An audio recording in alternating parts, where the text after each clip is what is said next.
Como ya lo hemos comentado, Marble Hornets fue la primera serie basada en la figura de Slenderman que se popularizó debido a su formato de tipo found footage. Tras el estreno de la webserie, muchos usuarios se vieron inspirados para crear sus propios proyectos, siendo uno de los más duraderos y completos Everyman Hybrid. De entre la marea de blogs, ARGs y videos, Everyman Hybrid destacó por tener un tono mucho más desenfadado, empezando la serie con tintes satíricos hacia los clichés y tropos que se estaban repitiendo a lo largo de los mitos de Slenderman, desenvolviéndose con el tiempo en una trama enreversada, confusa y extraña, llena de giros. La serie comienza con un grupo de 3 amigos empezando un canal de YouTube tipo blog, donde el equipo de Everyman Hybrid daría consejos de salud para ponerse en forma, apareciendo de vez en cuando una figura extraña en el fondo de los videos. A los pocos episodios se revela que el equipo estaba jugándole una broma a la audiencia, disfrazando a uno de los miembros del grupo de Slenderman y colocándolo en los lugares más obvios posibles, hasta que llaman la atención del verdadero ente, que se manifiesta en una de las escenas más icónicas del Slenderverse. A partir de este punto, los personajes comienzan a ser acosados por el mismo Slenderman. La novia de uno de los protagonistas desaparece y las redes sociales de los personajes comienzan a ser manipulados por un tercero que enseña videos y pistas de dudosa procedencia a la audiencia. Pronto las piezas del rompecabezas comenzaron a ser unidas y los usuarios entendieron que los elementos interactivos de la serie la volvían un juego de realidad alternativa, que los llevó a distintas localidades en las que se hallaron documentos y pistas relativas a un hombre llamado James Corenthal, un doctor que había adoptado a 4 niños con trastornos psicológicos, los cuales compartían un nombre con el cast de Everyman Hybrid. Los niños, llamados los 4 de la ciudad minera, murieron en misteriosas circunstancias que el Dr. Corenthal continuaba estudiando. Extrañamente, el niño que ocuparía el lugar de Evan tenía su nombre marcado como Habit.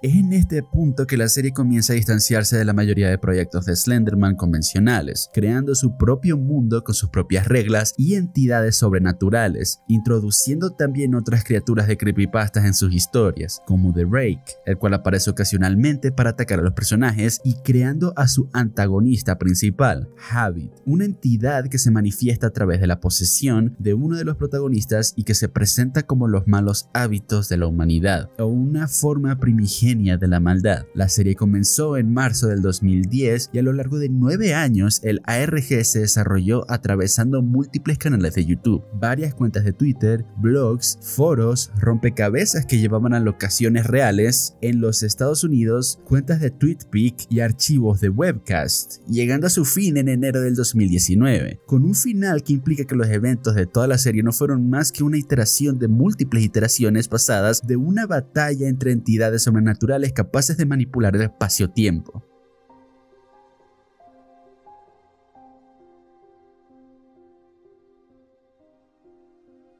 Hi, I'm Mary. Mary es un juego de realidad alternativa de terror psicológico que sigue a Mary, una joven atrapada en una casa que le recuerda a la casa de sus padres, aunque con ligeras diferencias. Las puertas y ventanas están bloqueadas y son irrompibles, y a lo largo del día nunca se ve a nadie pasar por las calles, por lo que asume que está totalmente sola en el mundo. De alguna manera, la comida nunca se acaba, apareciendo siempre nuevos alimentos cada mañana, lo que le da sustento para sobrevivir. Su única vía de contacto con el mundo exterior es su ordenador y el internet, el cual tampoco funcionan adecuadamente, estando la mayoría de sitios web inutilizables o carentes de sus características principales. Por las noches, el hogar se ve infestado por una presencia perturbadora que acosa a Mary, recordándole sus inseguridades, su inferioridad y problemas personales, siendo los principales la Mary oscura, una versión de la protagonista que invade a Mary con pensamientos pesimistas y turbios. María, una versión de Mary que le recuerda continuamente sus imperfecciones. El hombre sombra, una criatura masculina hecha de sombras que despierta a Mary sentimientos de pánico y terror. Y finalmente, la oscuridad, un ente incontrolable que sume el hogar en las tinieblas. A lo largo de la serie se explora la mente de la protagonista y comienza a tener contacto con el público, aprendiendo a luchar contra los demonios de la oscuridad gracias al apoyo de los jugadores. La serie comenzó en el 2016 y concluyó con un final positivo en el 2020.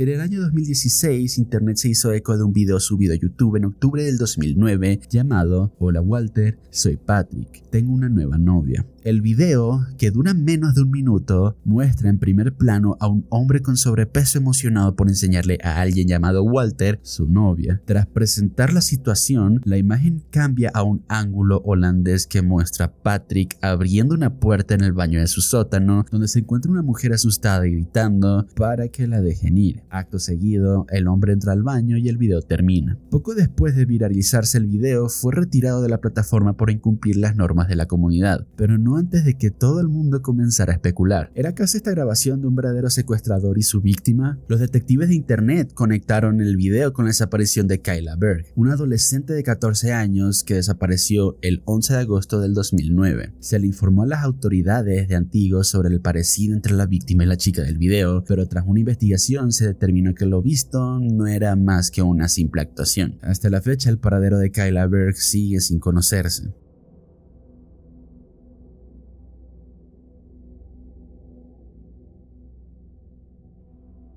La Deep Web es un concepto mitificado de la Internet que explica que, más allá de los resultados que arrojan los motores de búsqueda convencionales como Google, existe toda una sección de Internet oculta del público en el cual se puede encontrar toda una clase de contenido, casi siempre gore o ilegal. En 2015 se viralizó Sad Satan, un presunto juego de la Deep Web creado por un usuario que operaba bajo el seudónimo de ZK. El primer canal en cubrir el juego fue Obscure Horror Corner, un canal de gameplays enfocado a videojuegos de terror desconocidos. Esta versión del juego consistía principalmente en laberintos y pasillos con motivos surrealistas, jumpscares y flashes que aturdían al jugador. Poco después saldría una segunda versión llamada La Clónica, la cual incluía screamers e imágenes gore altamente gráficas e instancias de pornografía que involucraba menores de edad. Aunque se califique como un juego de la Deep Web, se cree que lo más probable es que el juego fuese creado por el mismo Obscure Horror Corner.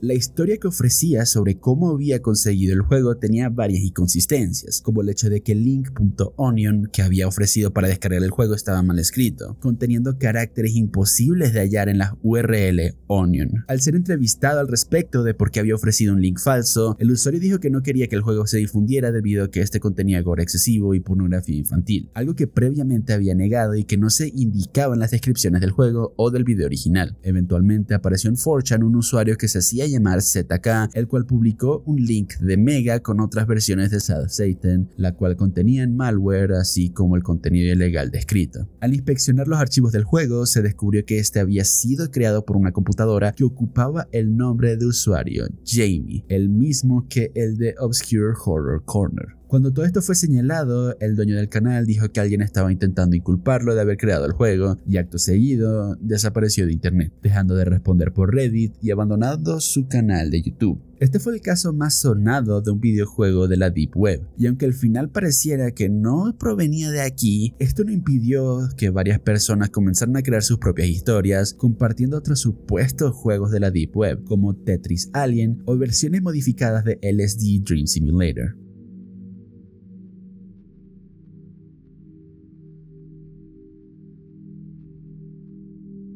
JBK 1166.esp es una creepypasta sobre un mod aparentemente maldito de The Elder Scrolls 2, Morrowind. Destacó en su momento en las escenas de creepypastas de videojuegos por no ser un simple juego maldito que te mataba o poseía por algún demonio como la mayoría, sino que en la historia existe un mod que al instalarse inutiliza el juego, primero congelándola de la pantalla de carga y luego borrando por completo el juego del ordenador. Un año tras el descubrimiento del mod, alguien descubrió que utilizando DOSBox el juego podía abrirse, experimentando finalmente el mod corrupto. Nada más empezar el juego, un mensaje en pantalla advertía al jugador que todos los NPCs relacionados con la historia principal del juego estaban muertos y durante toda la partida el jugador estaba perdiendo salud muy lentamente, acelerándose el daño de permanecer en una zona mucho tiempo. De morir, el jugador vería lo que le drenaba la vida, siendo una criatura extraña sin textura, algo totalmente negro, llamado por la comunidad el asesino. Lo único que podía hacerse en el mod era hablar con un único NPC que daba misiones, las cuales llevaban a una mazmorra con una puerta cerrada. Al regresar con el NPC, este solo repetía "mira el cielo". Esto se repite con los demás NPCs, que están en silencio todo el tiempo excepto por las noches, donde ocasionalmente repiten "mira el cielo". Un usuario descubrió que las texturas del cielo habían sido cambiadas por fotografías del cielo real, estimando por las constelaciones y los planetas visibles que la fecha en la que estaba ocurriendo el mod era febrero del 2005. Creyendo que la puerta cerrada de la mazmorra se abriría por algún tipo de evento celestial, decidió esperar a que pasaran varios años dentro del juego, manejando con cuidado a su personaje para que no lo alcanzara la criatura que le drenaba la vida. La historia concluye con este personaje comenzando a sufrir alucinaciones y visiones de ensueño relacionadas con la figura del asesino, oyendo advertencias de que la puerta se abrirá pronto, probablemente dejando escapar la criatura que yacía dentro del mod. La historia gozó de tanta popularidad que la comunidad de modders de Morrowind ha intentado recrearla con mod varias veces.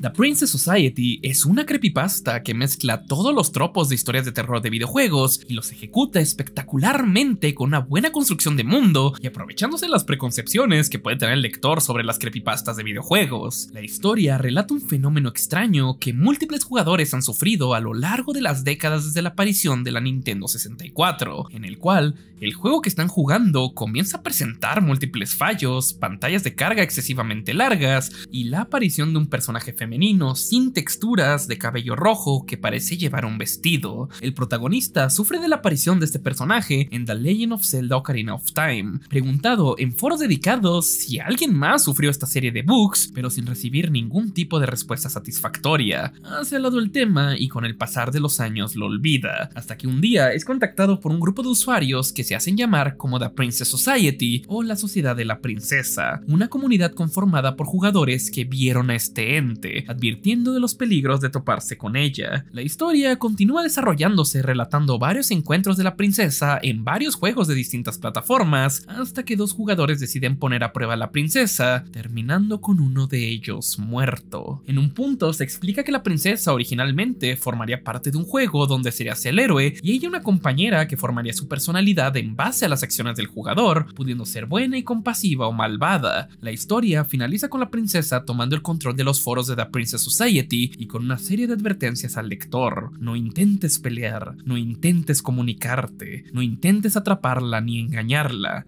no intentes investigarla, no intentes entenderla, no seas un héroe, no intentes salvarla y si la ves, apaga el juego.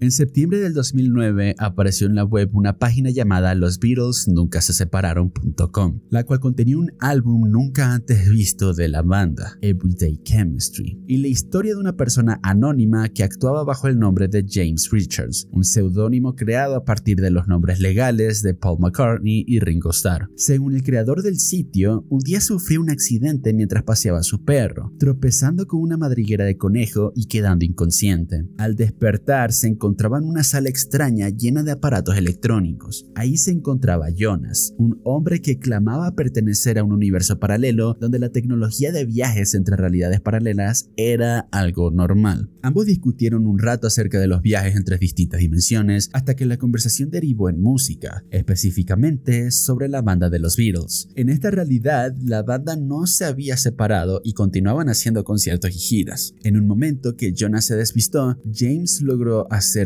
con una cinta de la banda alternativa antes de volver a nuestro universo. En total, esta cinta contenía 11 canciones, siendo la mayoría remezclas de las canciones de solistas de cada miembro de la banda tras la separación.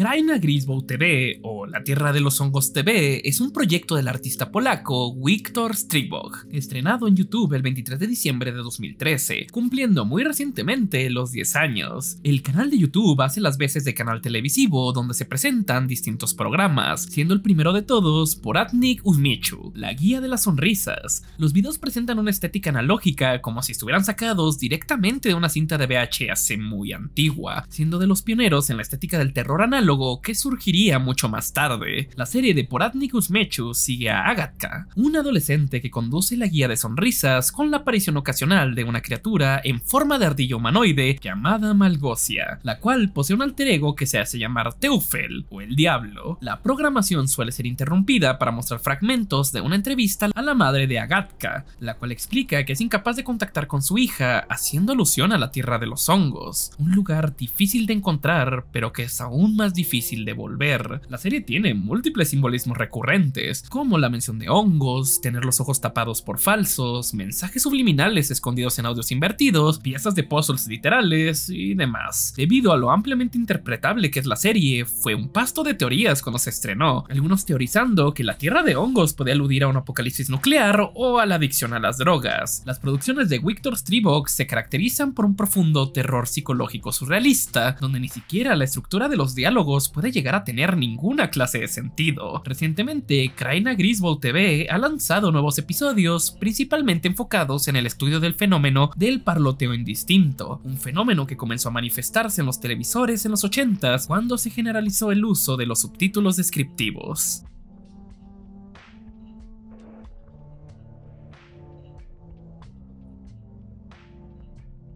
Desde siempre han existido juegos paranormales que, principalmente los adolescentes, juegan para asustarse entre sí. Los más antiguos y clásicos podrían ser la Ouija, con la que uno se comunica con los muertos, con variaciones como el juego de la copa, o Kokuri-san, el juego de la María Sangrienta, o Bloody Mary, donde uno debe estar a solas y pronunciar el nombre de un espíritu 3 veces frente a un espejo para invocarlo. En internet se popularizaron estas clases de juegos, sobre todo en el auge de las creepypastas, con juegos paranormales como Hitori Kakurenbo, donde debías hacer un ritual para darle vida a una muñeca. El juego de la medianoche, donde debes invocar al Señor de las Noches a las 0 horas y evitarlo hasta las 3 de la mañana, pero probablemente el que más implicaciones psicológicas tiene es el juego del voyeur. A diferencia de la mayoría de juegos que requieren de largos, complicados y en muchos casos absurdos rituales, el juego del voyeur solo requiere que estés solo y a oscuras. El juego consiste en una suerte de meditación inversa, donde lo que se busca no es calmar el estrés y el espíritu, sino llenarlo de las peores impresiones posibles con el fin de perturbarse mentalmente. Para jugarlo, debes dejar una puerta del hogar más o menos unos 15 centímetros abierta, colocar una silla dando a la espalda a la puerta a más o menos 1 metro de distancia y una vez te aseguras de que estés solo y con las luces apagadas, siéntate, cierra los ojos y cuenta hasta 10. Todo estará en silencio y te quedarás a sola con tus pensamientos. Pronto comenzarás a sentir una sensación de incomodidad, te sentirás observado. Alimenta ese sentimiento imaginando qué es lo peor que podría suceder. Con estos sencillos pasos se prepara el juego de invocación más sencillo de todos.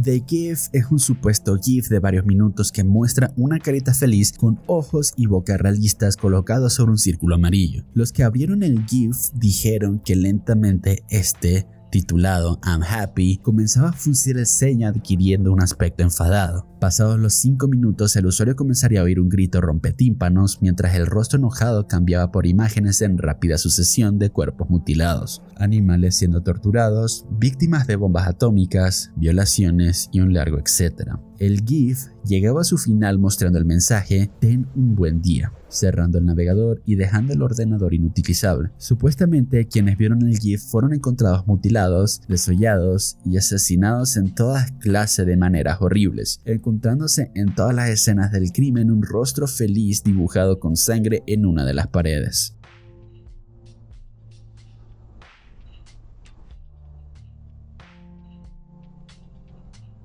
Existen muchos creepypastas sobre programas para niños que resultan tener un giro turbio. Mr. Bear y Happy Appy son buenos ejemplos, pero casi todos se inspiran de Candle Cove. Esta en particular se distingue por querer buscar un giro, ser bastante directa y en cierto grado realista. ¿A dónde van los niños malos? Es una historia bastante corta sobre un chico libanés que recuerda su infancia. Durante la guerra, las explosiones no parecían terminar nunca. Lo único que distraía a los niños que no estaban huyendo era un programa infantil que duraba una media hora por episodio. Cada capítulo mostraba imágenes bastante gráficas y parecía estar hecha para mantener a los niños bajo control, con moralejas que siempre iban en la línea de los niños malos se quedan despiertos hasta tarde, los niños malos esconden las manos bajo las sábanas cuando duermen, los niños malos roban comida del refrigerador por las noches y demás cosas así. Cada capítulo terminaba con un plano a una puerta oxidada con candados firmemente cerrada, de la que a veces provenían gritos agónicos. La cámara se acercaba mientras aparecía un texto que decía: ahí es donde van los niños malos. Años más tarde, tras la guerra, el protagonista se vuelve fotógrafo periodista y decide investigar el estudio que grabó el programa, encontrando en los estudios abandonados la puerta oxidada. Tras esforzarse por abrirla, del otro lado se encontraban rastros de sangre, heces y fragmentos de huesos por el suelo. En mitad de la habitación colgaba un micrófono.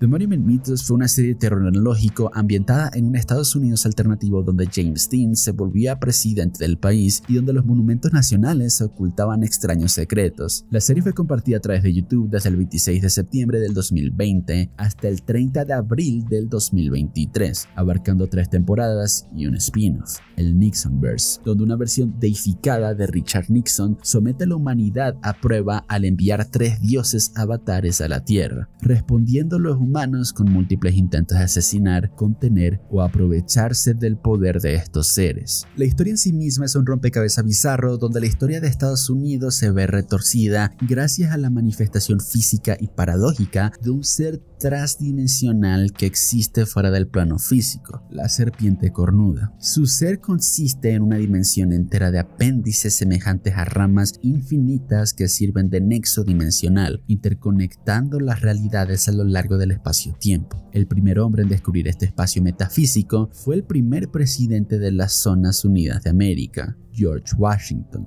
quien atacó un árbol con un hacha, sufriendo un teletransporte a una dimensión conocida como la metaestructura de la serpiente cornuda. Ahí sufrió una metamorfosis extrema, siendo transportado a lo largo y ancho de toda la metaestructura. Al huir, se vio a sí mismo transformado en un ser que trascendía la comprensión con una determinación inmesurable y una sabiduría infinita, decidiendo por esto gobernar el mundo desde las sombras, escondiéndose debajo de la superficie de la tierra en la forma de la serpiente cornuda, influyendo en la mayoría de decisiones históricamente relevantes a lo largo de la humanidad desde su metamorfosis. Desde el asesinato de Washington bajo la superficie terrestre, comenzaron a surgir apéndices de la serpiente cornuda por todo el mundo en la forma de árboles especiales, prácticamente indestructibles y capaces de producir descargas eléctricas que transfieren a las personas a un mundo paralelo o a la metaestructura de la serpiente. La serie juega bastante con el terror absurdo y la megalofobia, siendo cada revelación y giro una cosa increíblemente surrealista.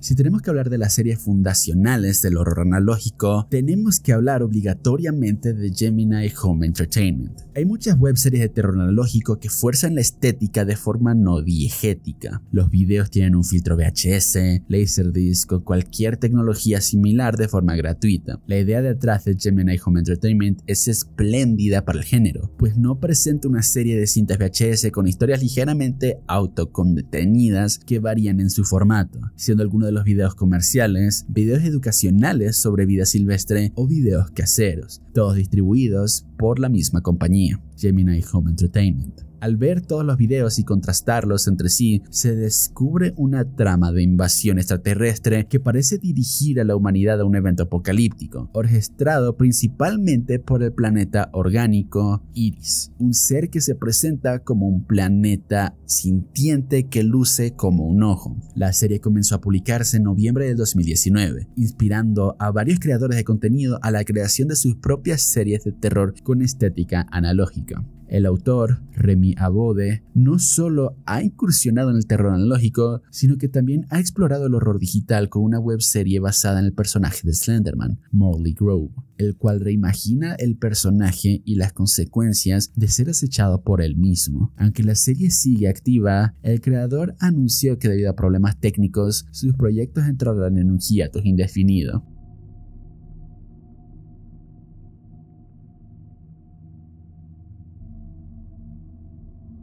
Junto a Marble Hornets y Everyman Hybrid, Tribe 12 fue uno de los 3 pilares fundamentales que establecieron los mitos de Slenderman modernos. La historia se desarrolla en torno a Noah Maxwell, quien inició su canal de YouTube para publicar su proyecto escolar sobre las 12 tribus de Israel, un proyecto que acabó por cancelar, ocupando el canal como una dedicatoria a la memoria de su primo fallecido, quien murió en misteriosas circunstancias mientras investigaba una agrupación de personas conocidas como el Colectivo, y el director del grupo, conocido como el administrador o coloquialmente Slenderman. La serie, aún presentando elementos interactivos como las otras 2 series principales de Slenderman, era mucho más lineal y sencilla. A pesar de la importancia del canal y la historia, estableciendo múltiples tropos recurrentes a lo largo de todas las webseries de este personaje, Tribe 12 fue cancelada en el 2020 debido a acusaciones de grooming dirigidas hacia el creador original de la serie, Adam Rosner.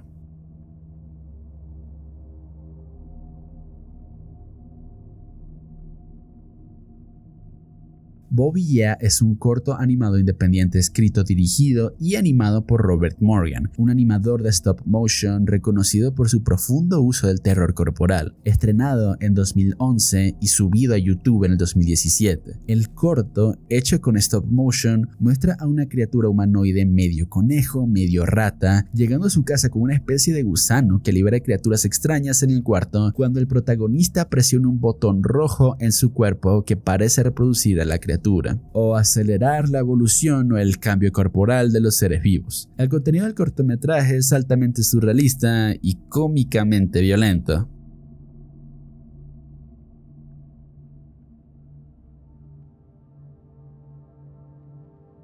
A principios de 2020, un usuario de Facebook publicó una experiencia aterradora que su familia había vivido en relación con la mascota del hogar. El protagonista de este relato había acudido al estadio junto a su padre, su tío y unos primos para ver jugar al Cruz Azul, el gran equipo de fútbol mexicano. Luego de que el equipo perdiera, volvieron a casa. Los adultos se quedaron hablando y los niños ingresaron al hogar. Pocos segundos después se oyeron gritos desgarradores viniendo de la casa y ahí encontraron a los niños llorando desconsolados, sufriendo de un colapso nervioso entre gritos y llantos. Cuando les preguntaron qué había pasado, el más pequeño respondió que habían visto al perro comiendo cereal con una cuchara. El primo mayor no se recuperó del shock y tuvo que ser internalizado en un psiquiátrico temporalmente. El otro realizó un dibujo de lo que había visto en aquella tarde. La relación de la historia original es bastante informal y parece más algún tipo de broma absurda que relato que tengan que tomar en serio, pues la imagen que acompaña esta historia es del artista Jay Schmetz, un artista conocido por dibujar perros en situaciones cotidianas humanas, que bueno, ver a tu perro comiendo cereal no es ni de lejos el recuerdo traumático que lo hacen ver.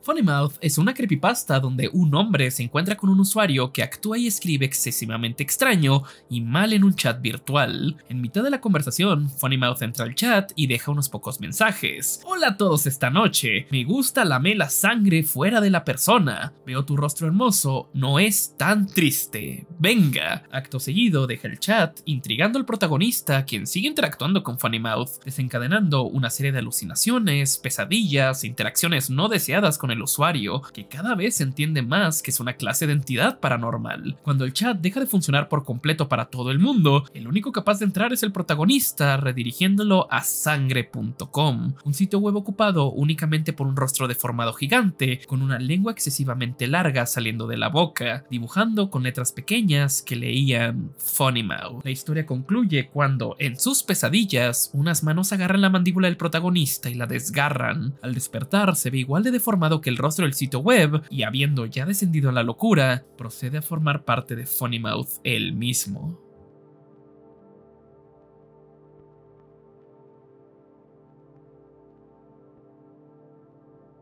La enfermedad de Slenderman es, en las webseries y en el Slenderverse, una aparente enfermedad resultante de ser acosado o atacado por Slenderman. Los síntomas suelen consistir en náuseas, vómitos, exceso de tos, tos con sangre y ocasionalmente suceden sangrados nasales y pérdidas de memoria. Los síntomas de la enfermedad se agravan con cada encuentro con la criatura o, en otros casos, cuando la misma se encuentra más cerca de uno. En el ARG de Everyman Hybrid se apunta a la posibilidad de que Slenderman emite un tipo de radiación no natural o entendible llamada radiación sigma, la cual infecta a las personas con resultados no estudiados, aunque se cree que esta misma radiación podría ser la que causa la enfermedad, predisponiendo a las víctimas a cuadros de paranoia y ansiedad generalizada. Aunque la enfermedad es enteramente ficticia y con síntomas genéricos algo exagerados, durante el auge de las webseries de Slenderman, muchos niños y adolescentes dijeron sufrir la sintomología de la enfermedad, añadiendo sobre todo los llamados investigadores de creepypastas un síntoma nuevo: el oír estática continua. Esto degeneró en que, a pesar de no presentar síntomas físicos como los vómitos o la sangre en la tos, muchos usuarios se sintieron extremadamente paranoicos y ansiosos al autoinducirse los síntomas más psicológicos de la enfermedad mediante efecto nocebo. Del mismo modo, la generalidad de los síntomas asemeja a la enfermedad con intoxicaciones por exposición a químicos.